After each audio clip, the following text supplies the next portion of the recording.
Hello, everyone. Welcome back to Lighten Up. Nice to have you today. We're doing the lessons in A Course in Miracles. So glad to have you. I don't know what brought you here. Maybe you're doing the lessons. You don't have to be. You don't even have to know about A Course in Miracles. Maybe you just stumbled across my channel. What is Lighten Up? Lighten Up with me. It's my attempt to help all those who feel the seriousness that I have felt a lot of my life. This energy of intensity and stress and anxiety around every area of your life. It seems that for thousands and thousands of years, we've been seeking a permanent peace, a lasting peace. For so long, I think most people now are just like, permanent peace isn't really possible. That's a fairy tale. The human experience is like, sometimes you feel peace, sometimes you feel terror. Sometimes you feel love, sometimes you feel hate. But my experience is what the Course in Miracles is pointing us to is a state of permanent joy, a state of oneness, a state of wholeness that is our true inheritance. It's our real identity. And that these body images that we think we are, I know, hold on. Did you guys just, wait, what did he say? These body images we think we are. Yeah, all of us little human skin suits, we're actually just images in the mind of our soul. We're the dream. Okay, too much? All right. But for those that are doing the lessons, welcome back. For those that haven't, my only intention is that you leave lighter. That you listen to this today, and even if you're not doing the lessons and the language is triggering or whatever I do, that you feel maybe a little bit lighter than when you got here. Maybe some part of you goes, oh, there's something here. There's a truth. There's a peace that's possible. And it's not just through my video. Look, you got to do the Course in Miracles or whatever spiritual path you're on. It's not just sing, meditate, and just go out in the world and be naive. We have to do the inner work, the inner searching, open our heart and get willing. So subscribe if you want. I'd love to have you as a subscriber, but really most importantly, if you feel lighter, beautiful. If you want to leave a comment, if you want to go to my website, lightenupmovement.com, you can reach out to me there. You can book one-on-one appointments if you want to just reach out directly. And if you want to be like me and wear some fun symbols that I made, boop. The symbol is to lighten up into your true self. And it's just a way that I playfully like to kind of try to create a community of those walking out in the world now where I see people and they wear that arrow and I know, right, because maybe I'm just stuck in a moment of seriousness. Maybe I'm stuck in a moment where I think it's all real and it matters and I forget to pause and lighten up into my soul that knows I'm safe. I'm okay. So that's what the Lighten Up movement is. It's gaining the access to lightening up to who we truly are. And I think the lessons do that. So what is the lesson today in A Course in Miracles? We're on lesson 79. There's 365 lessons. And again, if you've been doing it, you're right where you're supposed to be. Take a breath. It doesn't have to be perfect. It just doesn't have to be perfect. The intentionality at this point is you're doing a morning and evening longer meditation. And all throughout the day, you're putting the short version of these practices every half hour into your mind. You're just saying these little lessons. But I'm going to go into what this lesson is because some people are maybe not going to want to listen the whole way through, and that's okay. So I want to get to the core of this lesson, which is let me recognize the problem so it can be solved. That's lesson 79. Let me recognize the problem so it can be solved. So I'm going to break this down really simply before I start reading for those that want the quick answer. You think your problems are money and property and prestige and health and things of the past that haven't been solved or things in the future that are yet to come. And this lesson basically points to that if you don't really recognize the problem, then you never really solve the issue. If you think that all these outer things are the issue, nothing ever gets solved. Because if the real problem, as the Course in Miracles says, is you believe you're separate from life, from God, from love, somehow you've lost it, somehow you misplaced it. Even though it might be yours, you don't currently have it because you kind of became a amnesia patient to your true spiritual self. But if you think that you have to clear out all these other problems before you can heal that problem, you're putting illusions and fantasies of issues before reality. There's only one issue. And all of those other issues are the way the ego keeps us trapped in this like whack-a-mole game to never really get to the core issue, which is I have an identity issue. I have a belief issue. I have a belief issue. I think I'm Bo. The ego mind of fear and duality has convinced us all that we're that name that was given us when we were born into a body. That's the problem. The problem is you think you're a name with a birthday and a potential death day and a horoscope sign and a zodiac and a gender, and it's all nonsense. They're all terms and words and symbols meant to bolster up a you that doesn't even exist. Yeah, I know it's terrifying to the ego because the ego's like, whoa, whoa, whoa, I exist. So that's basically the nuts and bolts. In order to actually heal your mind, you have to first surrender all the issues that aren't really the problem and really get clear about what the problem is, to really know there's only one issue. Because when you know what the one issue is, you can lighten up a little bit and realize that you don't have 1,000 different things to solve. Just one. Isn't that nice? So let's start reading the lesson for the day. 79, let me recognize the problem so it can be solved. Paragraph 1, a problem cannot be solved if you do not know what it is. That seems simple enough. Even if it is actually solved already, you will still have the problem because you can't recognize that it's been solved. This is the situation of the world. The problem of separation, the only problem, the problem of separation, which is really the only problem, has already been solved. But the solution is not recognized because the problem is not recognized. So it's telling you right there, the issue that you think you have is not the issue, but the issue that is the issue, separation, has already been solved. But you don't believe that that's the issue. You believe in your 100 different problems. Paragraph 2. Everyone seems to have their own special problems. I want you to check in while I'm reading this. Does this seem to be true? No shame, no guilt. It's the ego mind that's listening through like, am I being judged and attacked right now? Yeah, that's the ego. The spirit part of your mind listens with neutrality, like, all right, maybe there's some truth. Everybody seems to have their own special, unique problems. Yet they are all the same and must be recognized as one if the one solution which solves them all is to be accepted. So yet they are all the same and must be recognized as one if the one solution which solves them all is to be accepted. So if there's only one problem, then we have to see that all our problems are really a problem from separation. That separation births all the little other pseudo problems we think we have. In order for us to really accept and allow the one solution, we must be willing to come to a place that all my problems are really one and the same. Even if you don't know how it's solved, even if you don't get where these lessons are leading us, we're just softening the mind and the perception that believes in separation.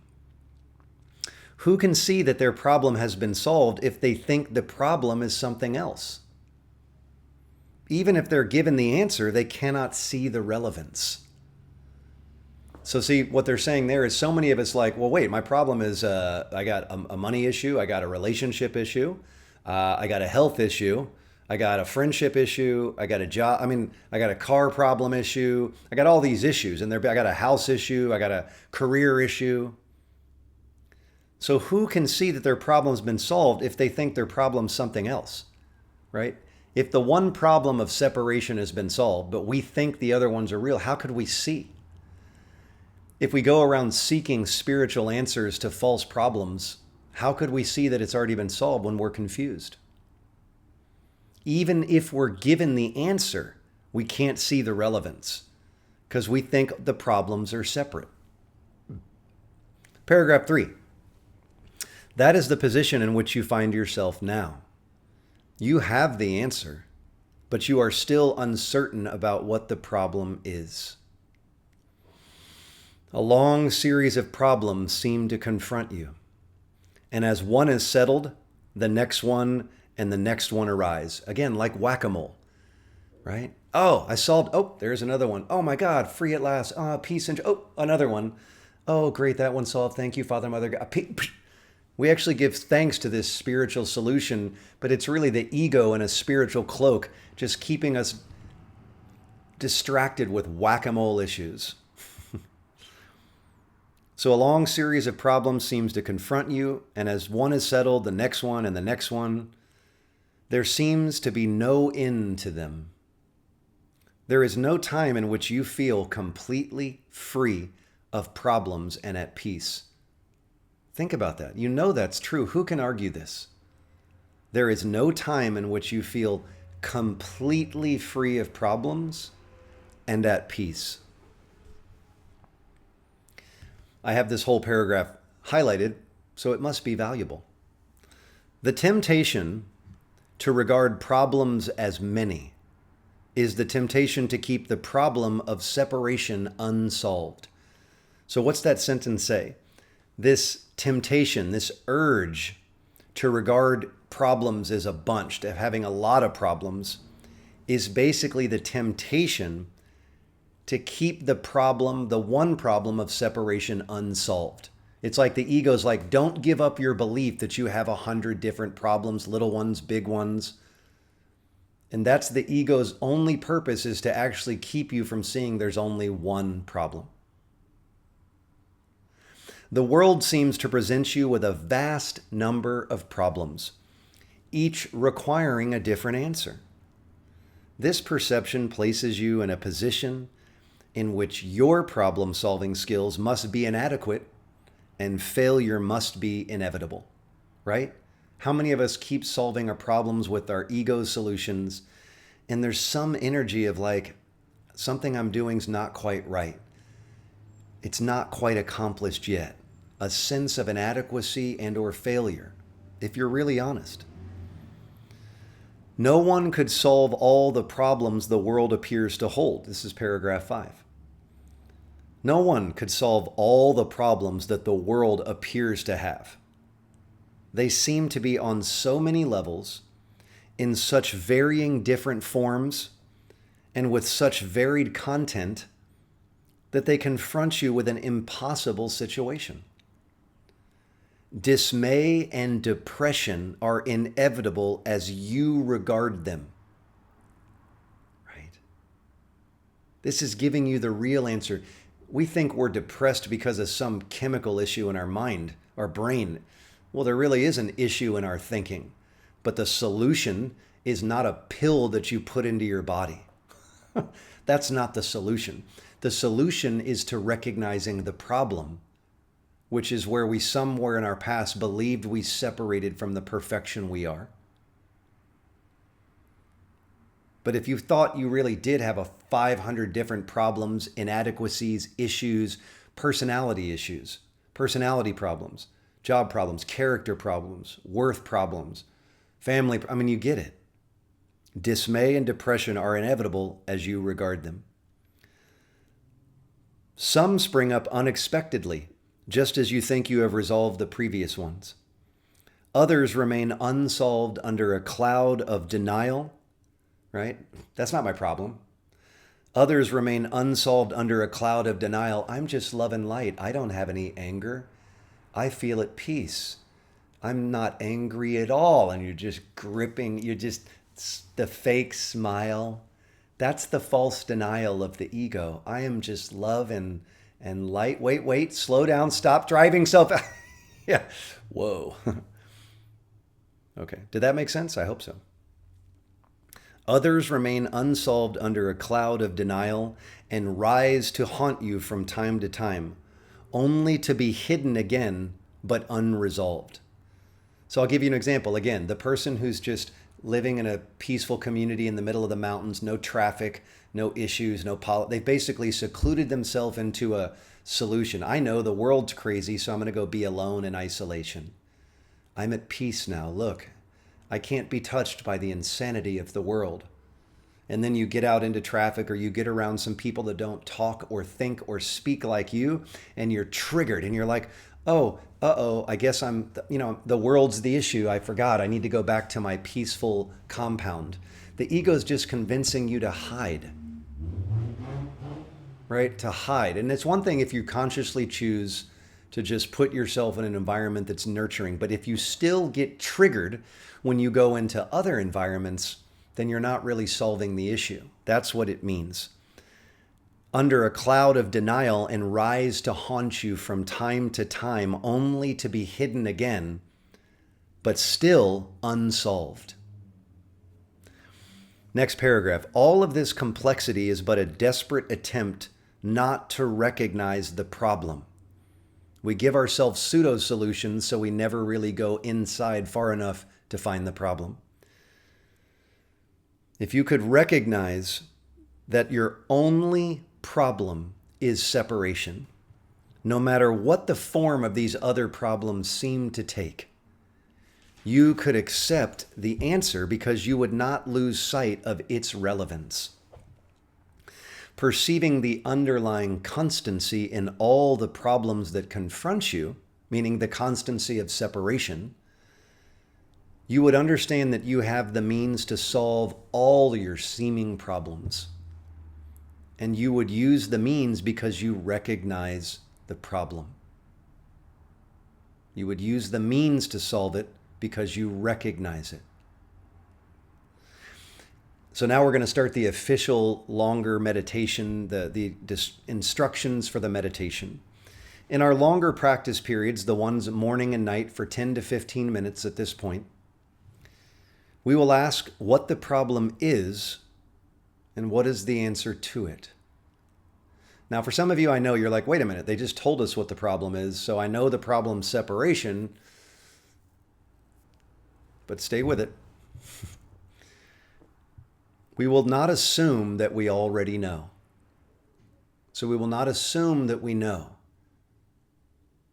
We will try to free our minds of all the many different kinds of problems that we think we have.